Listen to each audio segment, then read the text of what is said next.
Hey, replay viewers, thanks so much for joining us today. This is something I've been really excited about, in fact, which is why we put it together so last minute and, put it out so last minute. And you are probably watching this on the replay because you couldn't make the live session. So I appreciate you being here and watching this replay. I'm going to go ahead and open up our slide presentation and give you a little bit of a heads up of what we'll be talking about, why it matters, and why it's more relevant now, obviously, with the coronavirus crisis than ever before. So, beginning at the beginning, it was interesting to title this, how are you going to make money? Because this really is geared for companies and for generating revenue. But as I was putting it together, many of the principles apply to individuals who want to become hireable and increase their value. So I basically have a subtitle of how to have a job, grow a company or start a business during the coronavirus crisis and beyond. You see, the good news is this is going to impact you certainly for long term. This is not just we'll stay home for a month and then life will get back to normal. This is certainly what I'm calling business as usual. It's this new business as usual, and it's not going away anytime soon. So let's go ahead and tell you a little bit about who this is for. I want to respect your time. If this is not for you, I want to give you that opportunity to know that right up front. Very simply, if you are employed, unemployed, or fear that you may become unemployed, if you are a business owner, an executive, a leader, or a board member, an entrepreneur, or a freelancer, and you're worried that coronavirus is going to destroy your ability to generate income or your organization's ability to generate revenue, this is absolutely for you. The advice and the principles that I'm going to share are targeted specifically to that, okay? Who this is from, obviously you see me speaking here on the screen, but you also see my screen and my picture and some of my appearances, if you will, that I've had in the past. But basically you may not know that I have worked from home since 1999. And I will tell you, I certainly have some experience doing this. The transition has been very smooth for me, with the exception that everybody else is home too. That's a big difference. When I started this, my first business, which I was so excited to, have the possibility to live my dream and not have to work for the man and do all this stuff. And I did it. And I started this business and I was so excited and I had all my time to myself. And I looked around and I'm like, this is boring. Everybody else is at work. What's going on here? So I've been doing this for a long, long time. I started my current business in 2009 during the last major economic crisis. So maybe not the smartest idea, or maybe, just maybe, it was. And I got to say, in any crisis, there is certainly opportunity. And that's some of what we're going to talk about today. That business is helping people to work better together. That is helping it's not about the boxes on the org chart for your company. It's about the lines between. It's about the connections and it's about the relationships. All things being equal, right? It's about relationships and helping people to connect better is really where my life's work has been. And we're certainly in this place now where we're unable to get together in person, right? We're able to do sessions like this, and I'm super grateful for that. And that ability to work together with people, extremely important, possibly now, once again, more than ever. And in fact, I'm working on something a little bit new that I think you're going to want to hear about. I think you're going to want to hear about this new thing that I'm working on. So make sure, again, to stick around, certainly to the end, not just to get all the content, but I'm going to make an announcement at some point as well. All right, so to get the most out of this session, again, I've done virtual presentations for a very, very long time, and I find that this is a great medium if you use it right. And here are some tips for getting the most out of this session. Number one, reduce distractions the best you can, right? I mean, you can lock the door, you can put a muzzle on the kids, you can do whatever you can, right, to try to reduce distractions. But the point of that is not to respect my time, it's to respect your time. This is obviously something that is important to you, and I want to make sure that that this is valuable for you and you get what you need. So you don't have to go back and watch a replay. Maybe you forget to go back and watch the replay. Now is the time to soak all this in. To that end, let's take notes by hand. Grab a pen, grab a piece of paper, a notebook. And something is interesting. I heard this said once, Thoughts become clearer when they pass over lips or through pencil tips. And when you write things down, it solidifies it in your mind even better. But you'll also have those notes to refer back to later, which is nice. But even if you never do, it's still good to write them down. Switch on your video. You see, sometimes if we're not on video, we have the temptation to maybe check our phones. Oh, here's that's my announcement. And, you know, maybe some of you did it right now, because when you see someone check their phone, you want to check your phone as well. And if you are on video, it's almost like we're holding each other accountable to participate in this. Many of you, too, if you want to wave or nod your head or thumbs up during certain points, or scowl if you disagree. This is a great, again, another way that we can sort of be together without being together, and once again, maximize this time and our attention. Thank you for all those heads up and thumbs up. Appreciate that. Close down other windows. This is not a time to multitask. This is a time to monotask. So go ahead and close down other windows. It might even help too with the Zoom tracking and make your stream even more efficient. Participate in the chat. Yes, there is a chat window. If you sort of go ahead and click on the, sort of towards the bottom of your screen, there's a way to open up a chat window. In fact, I would love to be able to do that right now while I'm sharing my screen, and click on chat, and there you all are, beautiful people. Go ahead and type in just simply hello, and there's Dean saying hello to everyone. Go ahead and just type in hello in the chat window, type in hi. Tell me you're excited. Let me know you're here and that everything is working perfectly for you. It's important to be able to type in there because this is definitely going to be interactive, right? May even see a magic trick in a moment. May even happen, and I will need to poll the audience for that. And also, it's important to be able to read the chat. I'm going to be posting some links and some things like that in there as well. All right, clicking on this again, moving that to the forefront, moving on. Okay, and just a heads up too, I will be asking you or inviting you to fill out this sort of feedback survey.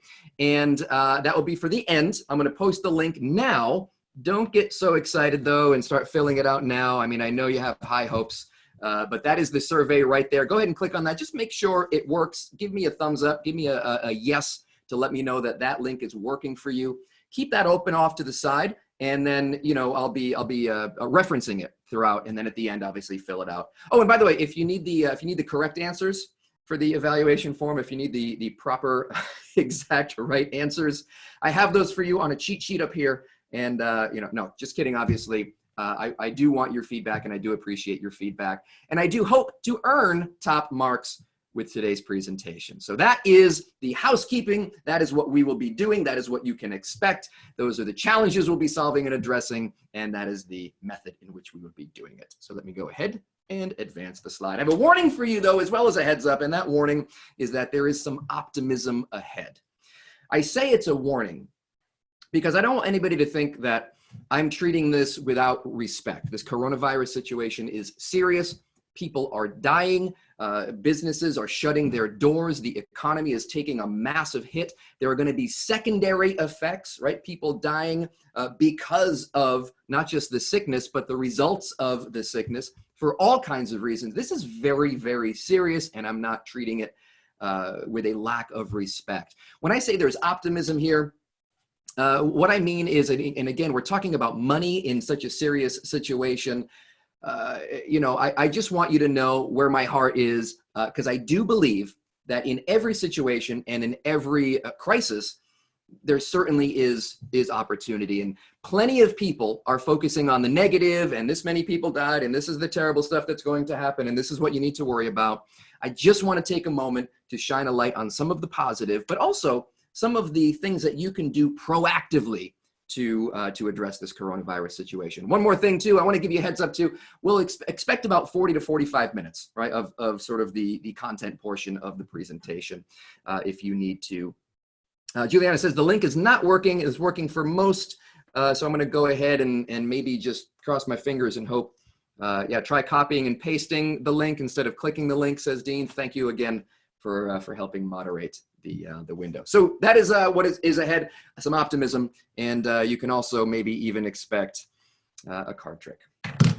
We'll open with this card trick right here. Now, obviously, I can't do what this picture is showing. I can't hold out a deck of cards and say, pick a card. So what I'm going to have you do is I'm going to have you, everybody right now, just think of a number between 1 and 10, and go ahead and say it whenever you want to, out loud if you want, or you can type it into the chat window.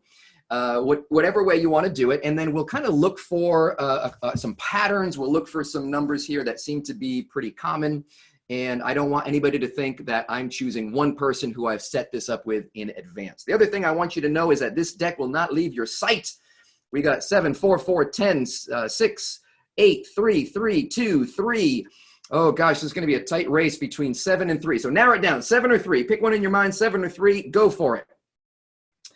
7 or 3. We got 2 7s really quick. We'll go with that. All right, next, I need you to think of a suit, either clubs or hearts. I think you see where I'm going with this, right? Hearts, spades, or diamonds. It's totally up to you. Go ahead and name your suit now. Good, I like that, a shortcut. We got S, D, C, or H.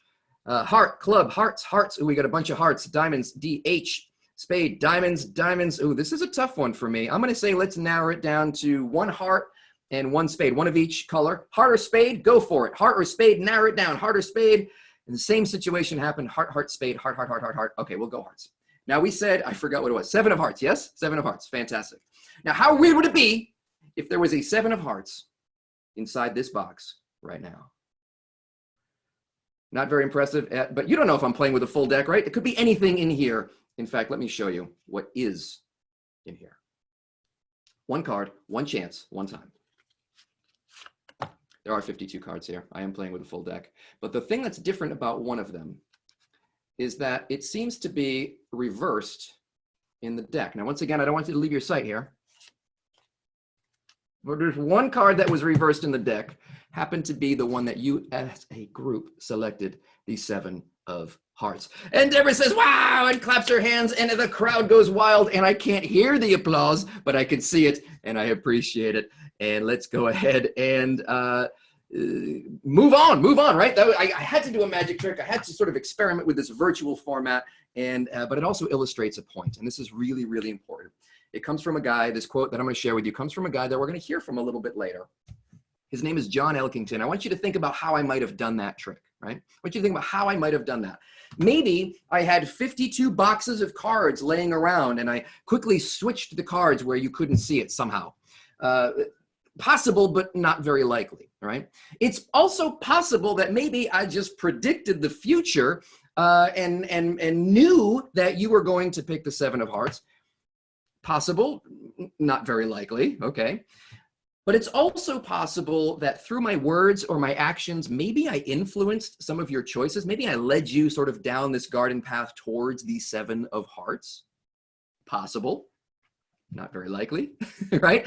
So, I mean, 1 out of 52 chance, maybe I just got lucky. But here's the truth, and here's the quote I want you to think about here as we move into this crisis that we're dealing with, and as we move through this crisis. It's John Elkington. He says, so you could call me an optimist and hopeful and probably just a little naive, but I'm coming from the place that the best way to predict the future is to get out there and do it yourself. We're in a time of uncertainty. We don't know what the future will bring. We cannot predict the future per se. Best thing we can do is to try to influence the present, to try to create the future that we want. There's a lot of things we can't control. There are a few things we absolutely can control. So let's go ahead and focus on those things. Let's focus on predicting the future that we want. In this case, in this context, we're talking about revenue for the company. We're talking about income for us as an individual so that we can provide for the people that we care about, so that we can survive this crisis and maybe even thrive through a crisis. Let's go ahead and dive in. Number 1, I'm going to be sharing with you 3 of these massive sort of principles for navigating this crisis. 3 major principles. 2 of them will be for individuals and for companies. The 3rd one will really focus on what companies can do in this crisis. So again, share this webinar right now. It's not too late for people to hop on. So that same link that you had before, go ahead and share this right now. Let's take a moment to invite people in. If you know somebody who works at a company and they're worried about their revenues, invite them in here, get them in here, and we can certainly help them with some of the advice that is some of it's timeless, some of it's very timely as well. The first piece of maybe timely / timeless advice is very simple. Take advantage of this opportunity. Think about it in terms of this. Maybe this isn't happening to you. Maybe this is happening for you. And that is a big mindset shift, and it's a big leap for a lot of people to think that this might be happening for you. But I also want you to think about every other economic crisis that we've had. Fortunes have been made. And there were those opportunities that people had, that people took, and that didn't, that was something that was actually beneficial for them and not just something that happened to them. So maybe the same can be true for you. In fact, there will just naturally be some people who this is happening for, and some people this is going to be happening to, because that's the mindset they pick. What makes the difference? How you decide about it, right? So the first tip is here: decide about change differently. Think about change differently. We're certainly faced with it. We have no choice in that regard. What we do have a choice is how we deal with the change. So let's go ahead and unpack this a little bit and advance the slide. There we go. The cruel truth about change. And this is something I deal with a lot. Again, as someone who's in the business of giving advice to companies about how to work better together, how to be more profitable, et cetera, et cetera. Every improvement requires change, right? So but change is difficult. So here's the cruel truth that I've noticed about change. Change is necessary for survival. We know this for, just by looking at animal species. Those that adapt survive, those that don't.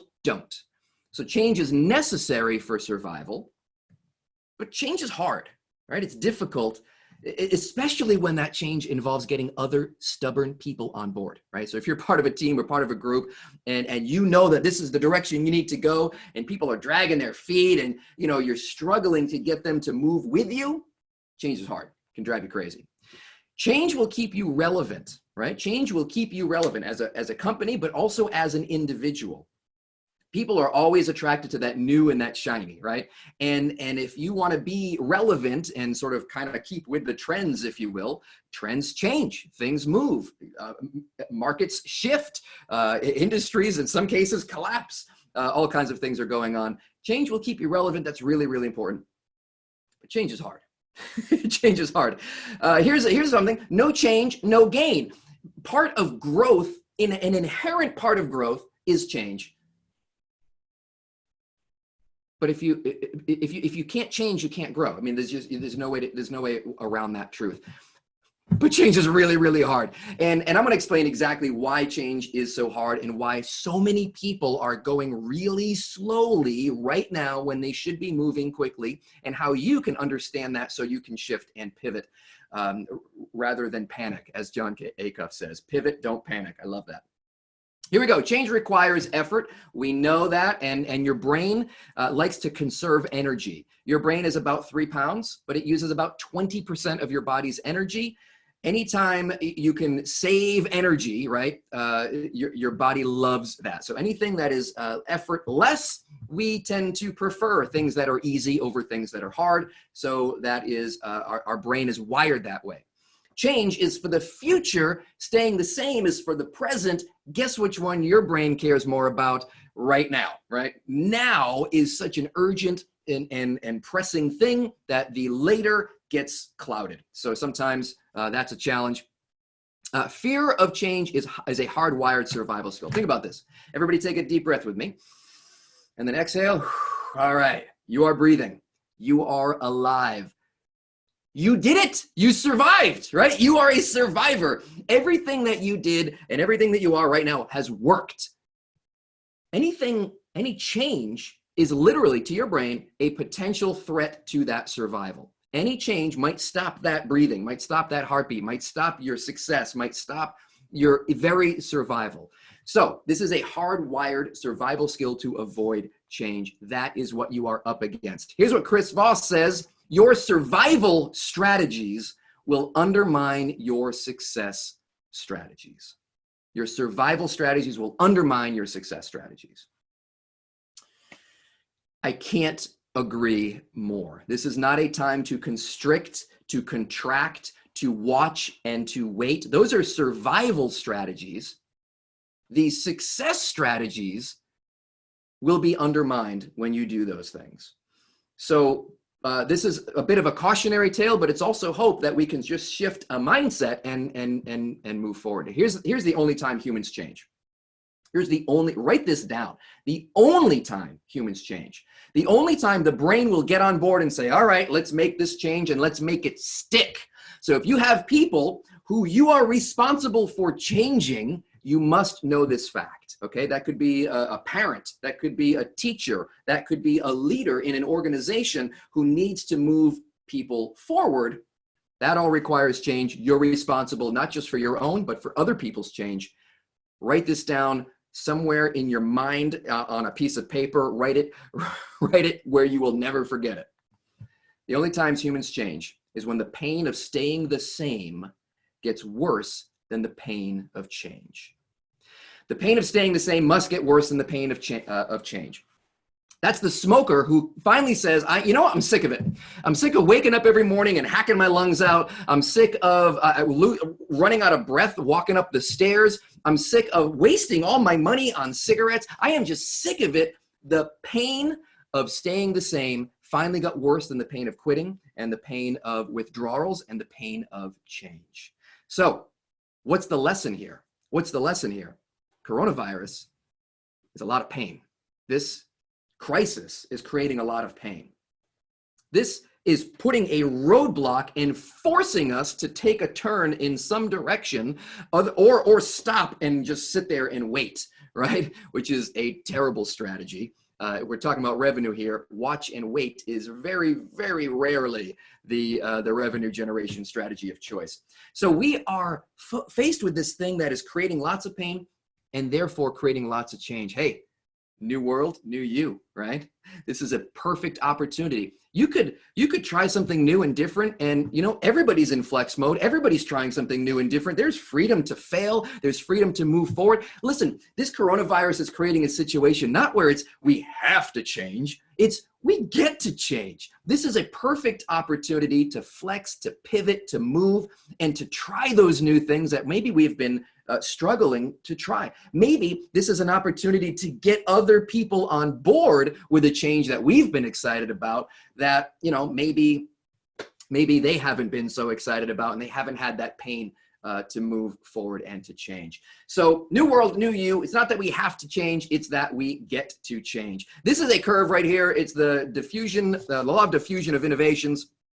It's real simple. I think in one of my emails, I said 18.25% of you will not adapt quick enough, right? Will not adapt quick enough. So I'm certainly looking over there at the laggards. That's 16%. The innovators will adapt quick enough. Maybe adapt quick enough is not the best way to put it. Maybe survive, maybe thrive is a better way to put it. 90% of innovators, you know, they say 90% of new businesses fail.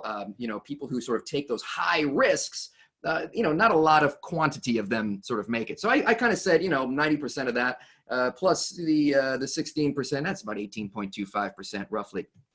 But the question right now is, which one are you? Are you that innovator that was already on board with, as soon as you heard the rumblings of coronavirus, you were already ready to go and make big changes in your company, in your business, in your freelance operation, in your, you know, your eBay store, your, you know, your team, whatever it was that you were excited about, boom, you were ready to move?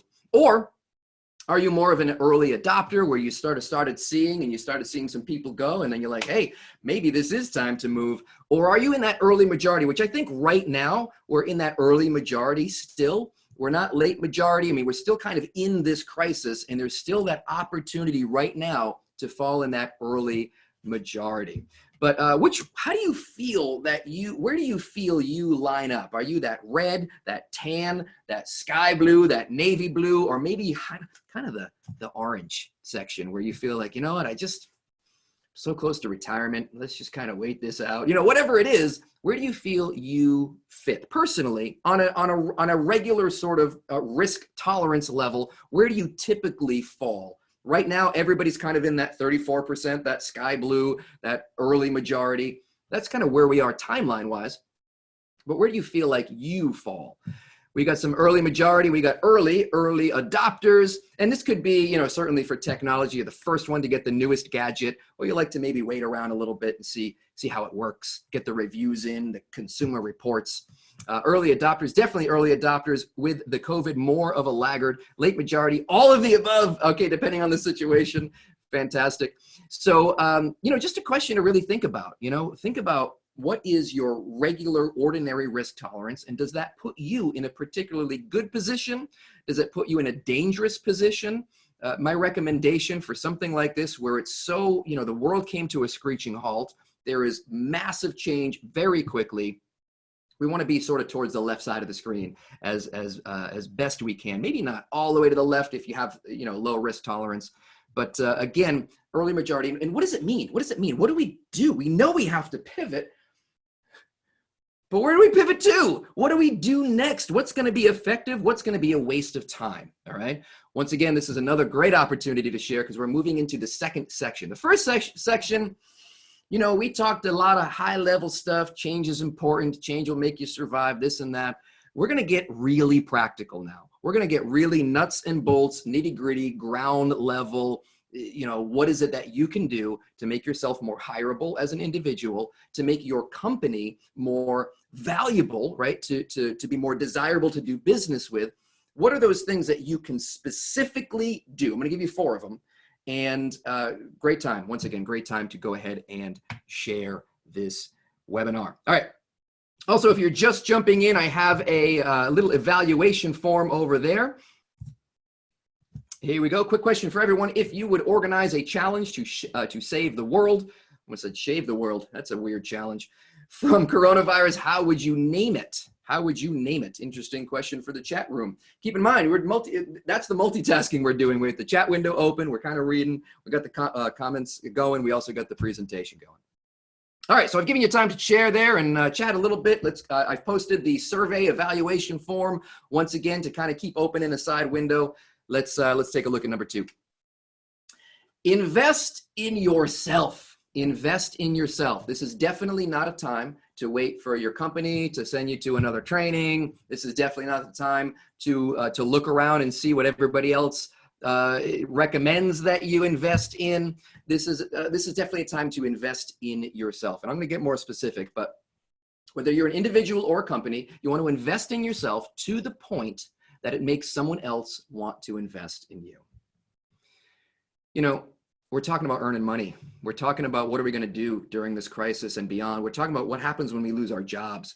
What happens when we lose that ability to generate revenue and provide for the people we care about. The options are we get bitter or we get better, right?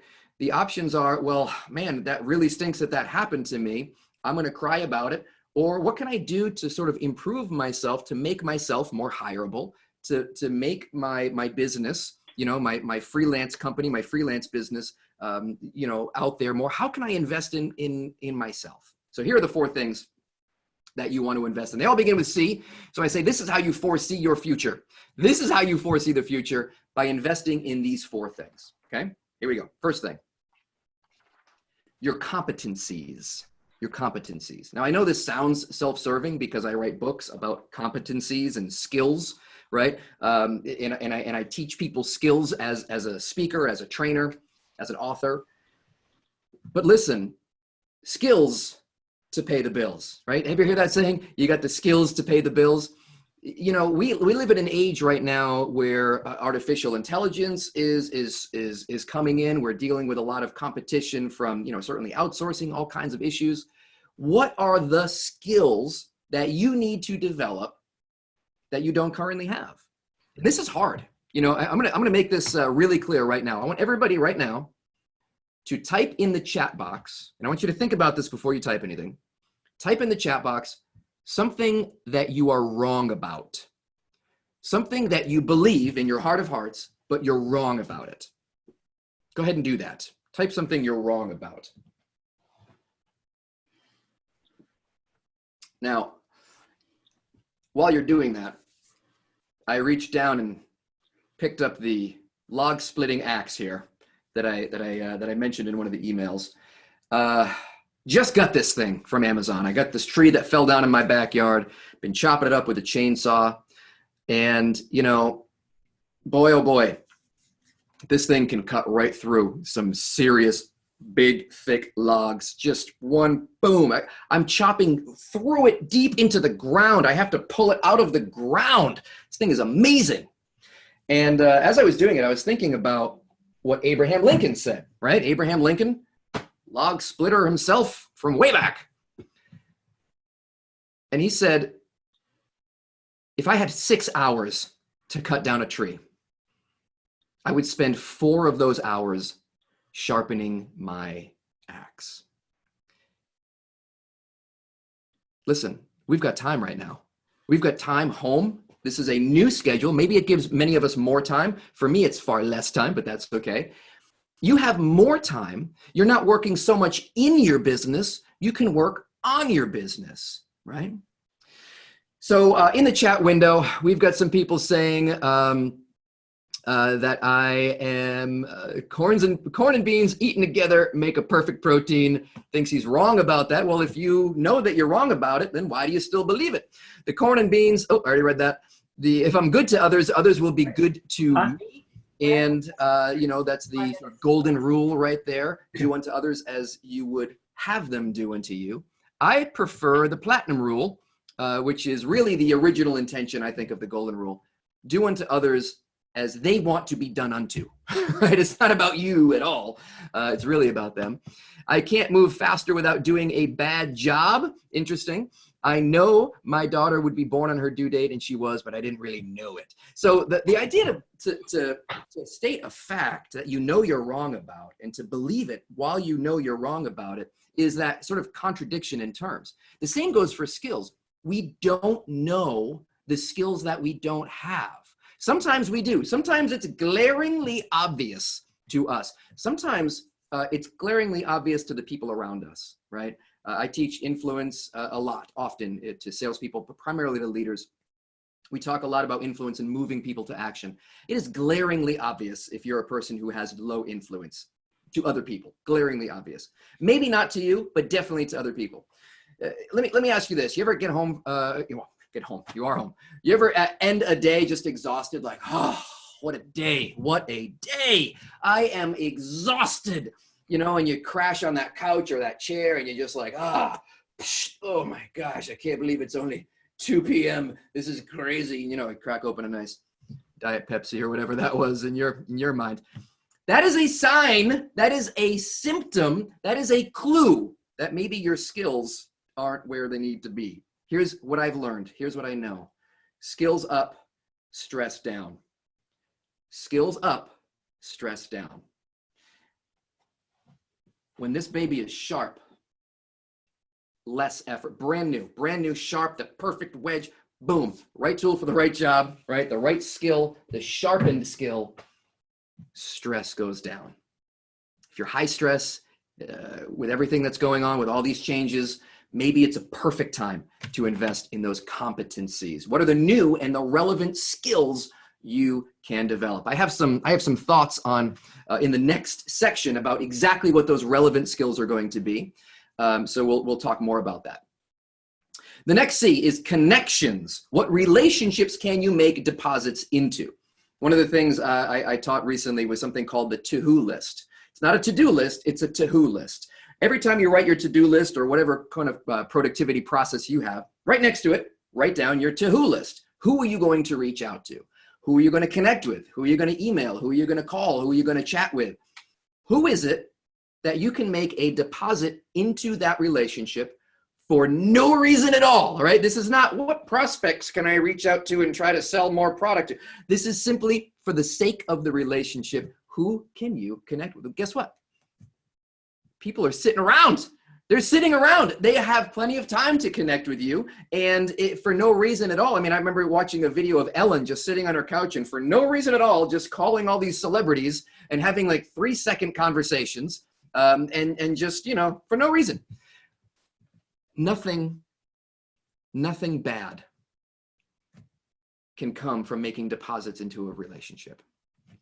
I am someone who believes deeply in human connection and the importance of connecting with each other. I've seen the power of human connection in business. Nothing bad happens when you make deposits into connections and relationships. All things being equal, people do business with people they know, like, and trust, right? All things not being equal, people still do business with who they know, who they like, and who they trust. It is not what you know. That's not even who you know, really. But what it is how well you connect with the people that you know. Somebody may know you, but hate you, right? So how well you connect with the people you know, that is the key. Now think about it. Who gets the job, right? Who gets the job? Somebody who has a connection, somebody who knows somebody who knows somebody. So make deposits right now. Foresee your future by making deposits into relationships. Any relationship, all relationships, it doesn't matter. Just start pouring into people and pouring into those connections. Next, content. Content, what do I mean by that? Well, what can you do to help people, right? What is something helpful that you can create and share? Can you write an article? Can you do a video blog post? Can you sort of create something that's helpful so that when people sort of receive that content or see that content, they see you as somebody who is helpful or knowledgeable and interesting. So what can you create as an individual or as a company that is going to be helpful, right? So that you can create and so that people can consume it, but also share it, right? Content is that tangible representation of your value, right? A piece of your value can be represented in this tangible, shareable thing. Might be a book, might be, like I said, an article. It could be really any medium. But what can you create? Something helpful and share. Companies, maybe this is time to double down on your social media outreach. And what kind of content can you create that is helpful? That word is all capitalized for a reason. And the other piece of content is what new programs and products can you create? What is something new that will serve the marketplace right now where we are at in this crisis? I don't know, maybe like a webinar about how to, deal with the issues of generating revenue in a time when the market is collapsing. Things that we can focus on that'll improve our value in a time when value is valuable.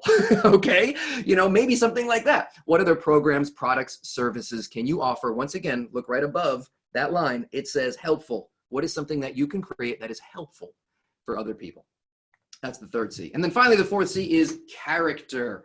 Oh my gosh, a crisis certainly reveals character, doesn't it?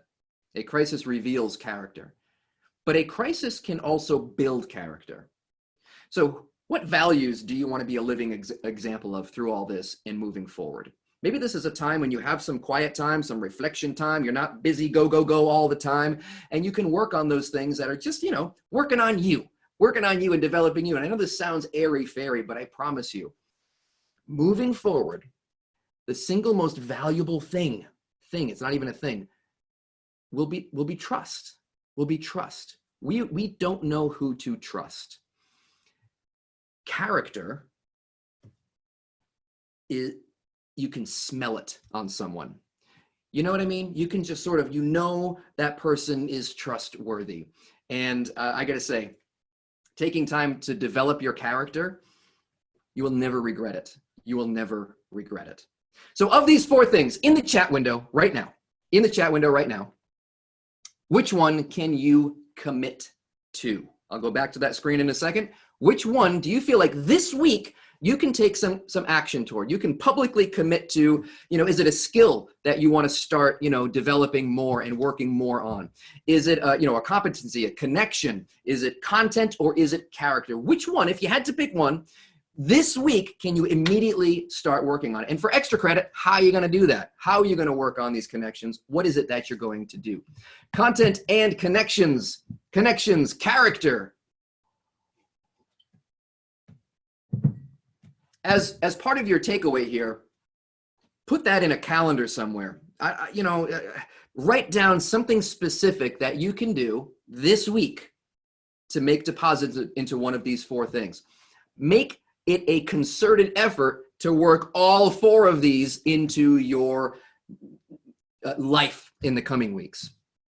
Scheduling a couple of topic events, reach out to help others over and above normal helpfulness. I love it. Working on a book and a training program. I will say this, night and day after having a tangible representation of my message, it really, really does help more people, but it also, it allows me to increase, if you will, the impact that I have and the visibility of just me and the message. And, obviously it helps the business of being a speaker and advice giver. Having a book certainly helps. So I can get behind that. Video marketing, part of what I'm doing here absolutely is creating some video content for the YouTube channel for sure. I love the feedback. Again, I love your book. Thanks, Brenda. All this helps. All right, so that is number 2. Thank you again for participating. We got one more big section here. I will say this, and again, the final section here is really about and for companies and corporations and businesses and people who, have teams and groups of people working sort of towards this mission. So nonprofits, all of this is going to be for that group. If you're just an individual and you kind of want to, have a job and make sure you're providing for your family, those 2 sections were for you. Primarily this right here. Work on these 4 things. This is what makes you hireable. This is how, and I'll give you one more. I'll throw in a bonus one, but it doesn't start with C. It is your effort, your energy, your urgency for all of these things. It is your stick-to-itiveness. It is your perseverance. It is your hustle muscle. That is something that you can start to exercise as well. And it's not a character trait to be someone who is motivated. It is something you exercise and build. All right, here we go. Section 3. Again, companies, listen up. Team leaders, listen up. We're going to look at the 4 bottom lines that are going to matter with this new economy that we face, that we're facing right now.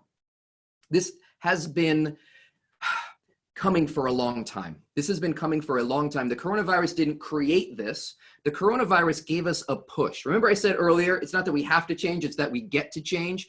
We have been wanting to do this as a species for a long time. The coronavirus came along and gave us a push. And the push that I'm talking about is moving away from the idea that the bottom line is profit, right?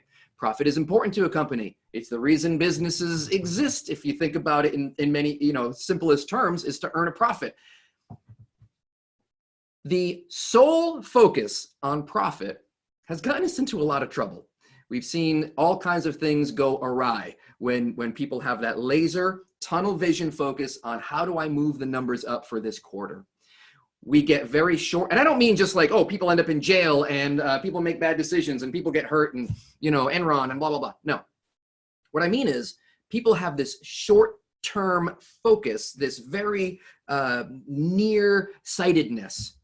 And, the great things don't happen in the nearsightedness. The great things happen in the long term. The great things happen to, again, those people who persevere and move forward and set up and plan and create for the long term. So what are we going to look at? What are we going to focus on? What are we going to do as a company or as an organization? It's no longer one bottom line. It is 4 bottom lines. Once again, John Elkington, that man we referenced earlier, predicted this in 1994. He said there will be a triple bottom line. The 4th one, I think, is what people, again, are kind of pushing towards more recent development. So I'm going with the quadruple bottom line for companies. I'm going for the quadruple bottom line for companies. And here's the first bottom line, And they all begin with P. I love it. I love alliteration. I'm not going to lie. I love it. It makes it memorable and nice. And, it's like, it's satisfying, First P, the first bottom line that we need to focus on, if you don't already, is people. Yes, people that you work for, your customers, your clients. But more importantly, right, they used to say the customer is always right. Now it's about the people that work for you.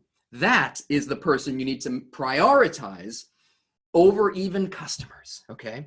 People get their backs and they will get yours. Through thick and thin, here's what I'm seeing for some companies. I'm seeing layoffs, I'm seeing furloughs, I'm seeing all kinds of people certainly losing their job, and it's a necessary evil. I get it. I also see some other companies where their owners are not taking salary for months. They knew this was coming. They knew, reserves and savings were an issue, and they were just simply not taking a salary so that they could pay their people. I've seen leaders just foregoing bonuses. And leaders, that doesn't mean you have a title, okay? You could be a leader without a title, just somebody who is concerned and just, foregoing some of their salary or their bonuses. Regular employees, everyday employees are getting together and saying, let's all take a pay cut. Better that all of us suffer a little than some of us suffer all, right? I see people borrowing to make payroll. I've seen, people adopting something from Simon Sinek's book, Leaders Eat Last, called this idea of lifetime employment. Lifetime employment. In other words, no matter what. And I know that sounds crazy, but if you think about your family, there's no conditional requirements, right, for your kids to be part of your family. It's not like, well, you didn't get straight A's this week, so you no longer live here. Sorry. I know sometimes as parents, they may want to do that. Boarding school sounds like a great option at times. I had somebody say recently on my Facebook page, yeah, I've got 5 kids, four kids I'm going to put through college, and 1 kid I'm going to put through a wall. Right? It's definitely, challenging at times, but we never have this idea that we can just kick one of our kids out of the family, right? That's never a thing. It's always, we're going to work through it through thick and thin. Many of the best companies that I've ever worked for, consulted for, spoken for, interacted with, you can see it. You see it. They describe their company culture like a family. We're like a family. We're like a family. And does a family just kick out one of their members when the going gets tough a little bit? Again, I understand, maybe it's not always practical, maybe it's difficult, maybe it's challenging, but do you find a way, right? Do you find a way? Get your people's backs. They will certainly get yours. Once again, with all of the changes, be it, this digital revolution that's coming, be it that's upon us, be it the coronavirus crisis, whatever that challenge is, who's going to get you through it? It's going to be your people, and it's going to be your people coming together, right, to make that happen. Here's a really important thing about creating organizations, about creating teams that are effective and efficient. It's not about investing in talent, it's about investing in teams. And here's why. Talent versus teams. Here we go. Talent is the exact boxes on the org chart. So you look at your org chart, you got to make some hiring decisions. You got some positions you need to fill. So what are we going to do? We're going to find the best talent, put the best talent in that box on the org chart. There we go. That one's filled. Okay, now we need this one over here. Let's go out and find the best talent, right? Let's go do it. Let's go attract and acquire and woo them. Let's get them here, because talent makes a difference. But it's not necessarily the boxes on the org chart that matter. I've seen companies that have amazing talent, the best of the best, but they don't have the lines between the boxes working for them. It's not about the individuals, it's about the connections between them, right? It's about how well that talent fits together. We've seen this happen with, professional sports, where the New York Yankees just spend tens of millions of dollars to get the best talent in every position on the field, talent, and they don't win the World Series every year, right? They win a lot of them. It happens. Talent is certainly valuable. But what happens when a team with a $30 million payroll up against a $270 million payroll wins? How do they do that? The answer is it's the lines between the boxes, not the boxes themselves. Talent is expensive to invest in. I just mentioned the dollars of a professional sports team, but teams are expensive not to invest in. Talent is difficult to attract. Teams are attractive to work for. So if you do want to attract that talent, guess how that's going to happen when people that work for you and work in your organization start talking and saying things like, great company to work for, incredible people, I love the people I work with, great work experience, right? People don't quit their jobs. People quit their boss, okay? The connections between the two, biggest problem that there is, right? The lines between those on the org chart, biggest problem there is. If turnover is an issue for you, let's stop looking at the boxes and filling it in with this or that. Let's start looking at the lines in between. Talent involves egos and drama. Teams are highly connected with one another. They would die for each other. I spoke at a company recently, and the person before me was one of the team leaders, just middle management. And he got up there and he was talking about the Spartans and how they value their shield more than their sword, and how they put their shields together and they form this impenetrable barrier. But if one person messes up, the whole thing goes to crap. But they're protecting the person next to them, right? Everybody links together, and that is their strength. So highly connected teams, same deal. Talent will add to your results for sure. Absolutely, 100%. Talent will add to your results. But teams, great teams, multiply results, don't they?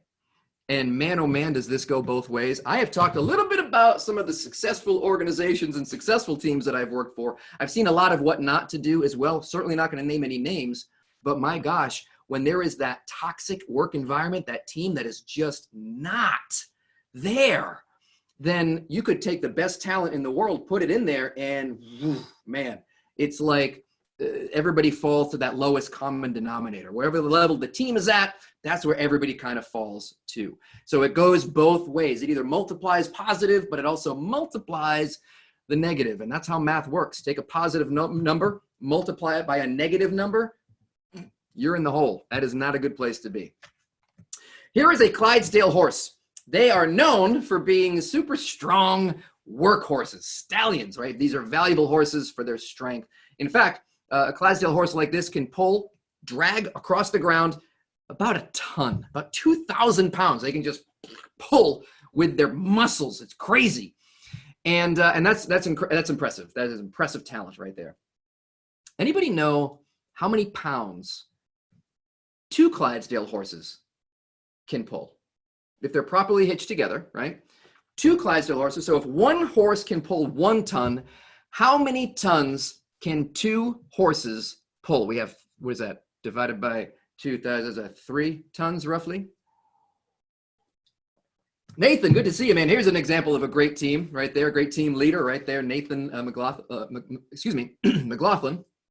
over at Liberty University. Love the work you're doing there.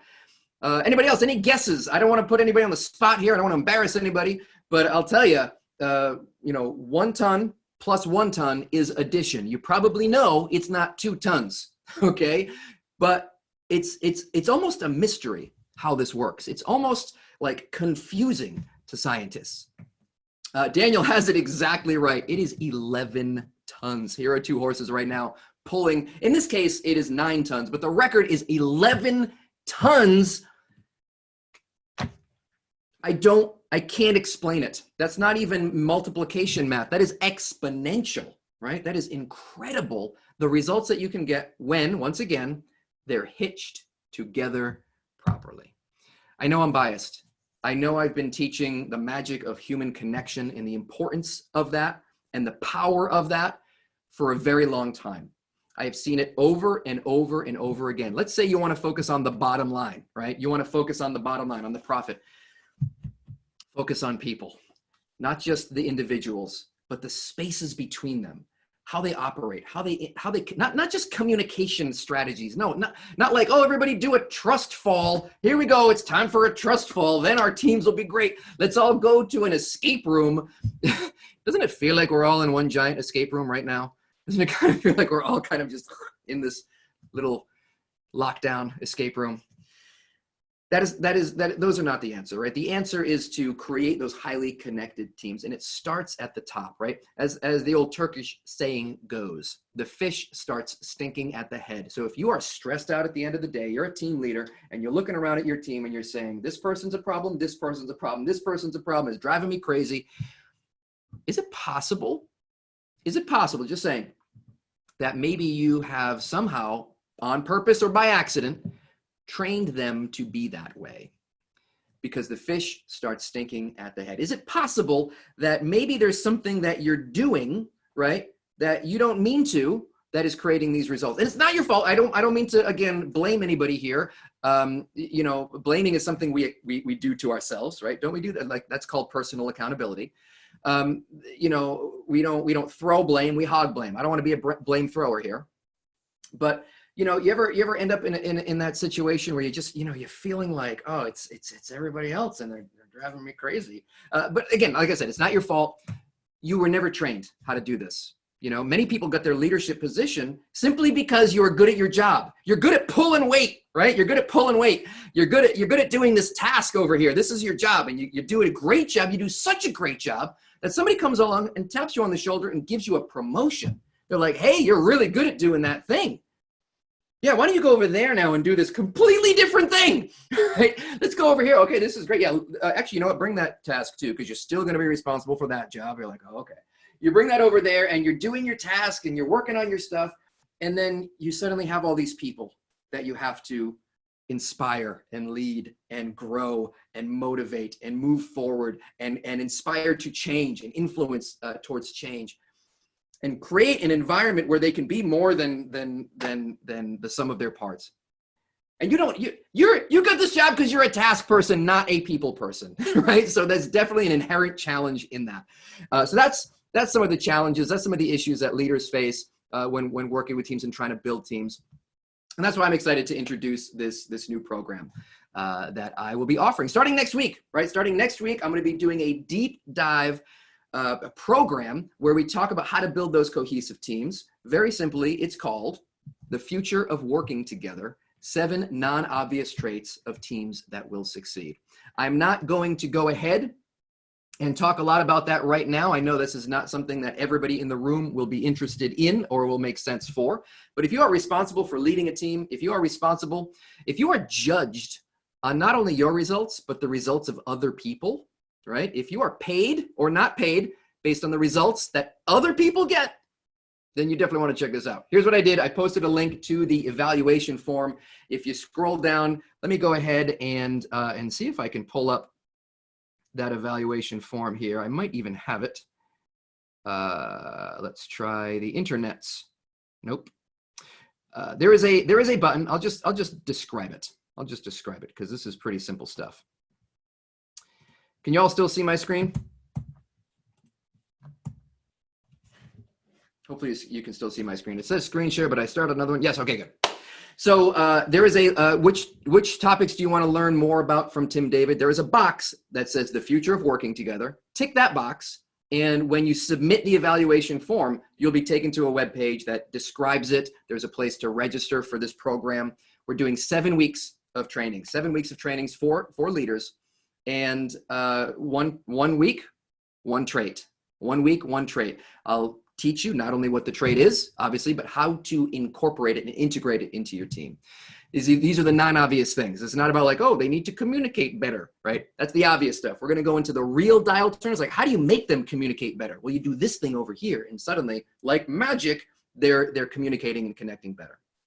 So that is the program, 7 weeks, intensive training, but I'm also going to give you the tools and the resources to do it, right? So downloads, forms, surveys, evaluate, all the stuff that you need, the tools to implement it is going to be part of this program as well. So I'm really excited about this. If you are as well, if you have a team that you're responsible for their results, if you want to focus on people and the lines in between the boxes and have an organization that is just full of these teams that are working well together like Clydesdales, then that's definitely a box that you want to check. The future of working together, 7 non-obvious things. And that's it. That is the best way to get information on that. Bottom line number 2, planet. All right, so we talked about people. Obviously, I'm passionate about people and people working better together and human connection. Obviously, that's a big passion of mine. Planet is not something I have a lot for you, right? But here's what I want you to think about. And here's what John Elkington talks about. The idea of these quadruple bottom lines.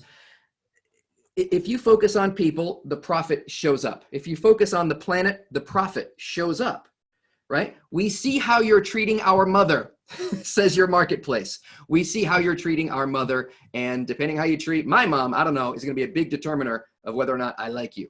And all of our moms is Mother Earth for sure. And it's interestingly now too with coronavirus, pollution has come way down, and we're seeing some companies who are saying, how can we keep some of these changes? Because we've had this classroom, this experimenter's lab of coronavirus crisis, this new unprecedented thing. And some results are coming from it. One of them is pollution is coming down. That's interesting. What can you do as a company to keep some of those positive changes, right, for the planet? Also, people are going to be very worried about coronavirus coming back or something else coming back. And believe it or not, a big part of what is causing outbreaks like this is more and more connection with animals and species that we haven't really had to be close to in the past. So deforestation, moving into their habitats is putting us in closer and closer contact, and some of these diseases are being transferred that way, at least according to the experts. So, planet and sustainability is going to be a priority for people who don't want coronavirus to come back, which I think is a lot of us. So here's a couple of experts who do know more about this, and I'm going to actually refer you to somebody who may even be in the room today. The future of sustainability, more and more companies are realizing that designing sustainable products, processes, and value chain makes business sense. So once again, we're taking this airy-fairy, let's go green, the people, the tree huggers, and we're taking that and making it the most practical, bottom line, business sense, factual connection. And there is that connection. In fact, here's another quote from John Elkington. Delivering the sustainable development goals could create markets worth at least 12 trillion by year 2030. At least 12 trillion by the year 2030. So the person I go to, the person who helps me understand these things, his name is David Rinaldi. You can just Google his name, David Rinaldi, and he helps companies to create sustainable products, processes, and value chains. He sort of helps really individuals too to live a more sustainable life. And some of the, he's great at sort of explaining some of the benefits and drawing that connection between planet, right to profit as well. So David Rinaldi is a good resource for you there. We're just about to wrap up here. We got two more P's. The third P for companies to focus on is purpose. People don't buy what you do, they buy why you do it, says Simon Sinek in his famous TEDx talk. And this is something we've known for a while, but again, or at least some companies like Apple has known for a while. And obviously look what's happening with them. Fantastic company to be part of and to work with and to, incredible growth, all kinds of cool stuff.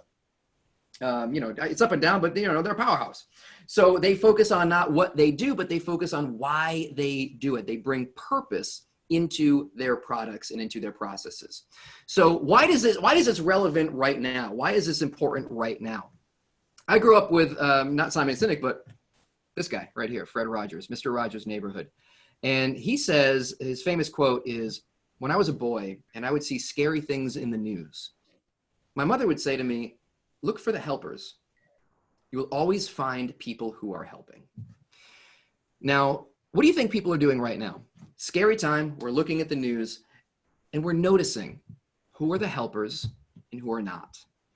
And purpose-driven business is really about one thing. And this can stem back, maybe we can sum all of this up together. This stems back to even character, right? Because really quickly, I was taking this fiction writing class and they summed down good characters versus bad characters, okay? Good guys versus bad guys. You need to have good guys and bad guys in your book. Here's how you know the difference, right? Here's how you know the difference. Good guys are selflessly motivated. Bad guys are selfishly motivated. Period. End of sentence. And this is a very in-depth literature workshop, and we went into all kinds of detail. Boils down to selfish versus selfless. Good guys are selfless. Bad guys are selfish, right? In a book, in a story, in a novel, in a movie, right? Companies who are selfless, who are helping, who have a purpose that is bigger than themselves, bigger than their bottom line of profit, are going to be perceived as the good guys, the people we want to be associated with, the people we want to do business with. Who are you helping? This is, once again, an incredible time to be a helper. Help is needed, right? Who can you help? How can you create those helpful products, those services? How can you create that helpful content? What can you do to be a helper, to pour back in, because people are looking for the helpers. Your marketplace is looking for the helpers. What can you do to help, and not as a PR stunt. Okay, that is selfishly motivated, just to manufacture masks as a PR stunt or whatever. No, manufacture the masks, but do it to help for sure. If you get press from it, fantastic. But that shouldn't be the motivation. Airy fairy, right? Touchy feely, or is it directly related to your long-term success as a company? These 3 P's: people, planet, and purpose will lead to the 4th P, right? The 4th P, which is prosperity or profit. Prosperity and profit is not the target, it's the result when you hit your other 3 targets of people, planet, and purpose. Here is some unrealistic and impractical advice that I want to give you. Here is some unrealistic and impractical advice that you can take now and into the future. And I believe it with all of my heart. And I think it'll help with the main topic of everything that we've talked about today. Where's the money going to come from? Where's the revenue going to come from? What are we going to do? How are we going to pivot? How are we going to adjust? Don't worry so much about money. Worry about helping your customers solve their problems, meet their needs. Do that, and the money will come. One way or another, the money will come. It is a result. It is not a target. So, once again, I firmly believe that. I'm excited to come alongside and help people with that first P of people. I want to help you with that. Certainly, welcome to join this newest online group training. There's some other exciting sort of benefits that I'm playing around with, and I'm really excited to start doing. Something that I've done off the internet with companies, close quarters, that I can't do this way. So now this is an opportunity to do this virtually. And I'm really excited about that. So yes, we're doing the leadership training, but if you want me to get together with your team and do a lunch and learn each week on one of these traits, so we'll get together, we'll do our leadership stuff. After that, we'll do a 20-minute lunch and learn virtually as well. By the end of this 7 weeks, your team, once again, will be connected, firing on all cylinders, more creative, more productive, more excited to work every day, more motivated, even if you're not there in the room to motivate them. This is something that absolutely will help some of these challenges that we're dealing with. Think of it as a reboot camp. Reboot camp. We're going to reboot some of the processes that we do. There is change involved. That's okay. We're all changing anyway. Now is a perfect time to invest in those teams as well.